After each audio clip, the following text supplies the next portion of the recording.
Les utilisez sûrement plusieurs dizaines de fois par jour, pendant plusieurs heures. Vos téléphones portables, votre ordinateur fonctionnent grâce au lithium, un métal devenu très précieux qui sert à la fabrication des batteries. Un pays européen, le Portugal, détient de très importantes réserves de lithium. Reportage de nos chercheurs d'or blanc, Charles Divot et Maxime Rousseau. Les foreuses tournent 24 heures sur 24, 7 jours sur 7, sur des centaines d'hectares, à la recherche de l'or du 21e siècle, le lithium. Notre mine commence à ce réservoir bleu à droite et continue jusqu'au fond de la vallée. Nous sommes au nord du Portugal, où se trouve la plus grande concentration de ce métal en Europe. Ça va, vous allez sortir les échantillons? Super. Utilisé pour les batteries de voitures électriques, d'ordinateurs et même de portables, ce métal fait aujourd'hui l'objet de toutes les convoitises. Nous creusons entre 10 et 100 trous par semaine.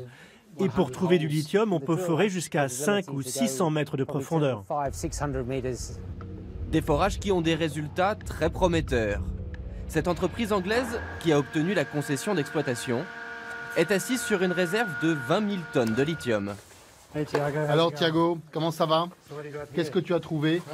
Dans ce hangar, chaque extrait est précieusement conservé. Il faut dire que le prix du métal a explosé en 5 ans. Aujourd'hui, une tonne de lithium se vend 25 000 euros. Regardez, c'est ça qu'on recherche. Là, ces cristaux brillants, c'est le lithium. Ici, avec ce lithium, on pourrait produire la moitié des batteries nécessaires pour les voitures électriques en Europe. Le Portugal est donc en train de devenir le nouvel Eldorado des chasseurs de métaux précieux. Au nord, déjà 9 sites miniers sont en cours d'exploitation pour y extraire au total plus de 60 000 tonnes de lithium, soit la 5e réserve mondiale. Mais cette ruée vers l'or blanc n'est pas sans conséquences. Dans ce village, les habitants se mobilisent pour faire interdire des forages. Dites non à la mine! Qui risquent de détruire le paysage. Ce qui nous fait très peur, c'est la proximité de la mine et tous les problèmes que ça va engendrer. Et notamment les risques écologiques que peuvent entraîner ces exploitations dans une région essentiellement agricole.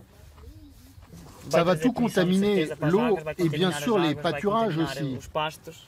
D'ici 5 ans, en lieu et place de cette colline, il y aura une mine à ciel ouvert, un immense cratère de plus de 200 mètres de profondeur.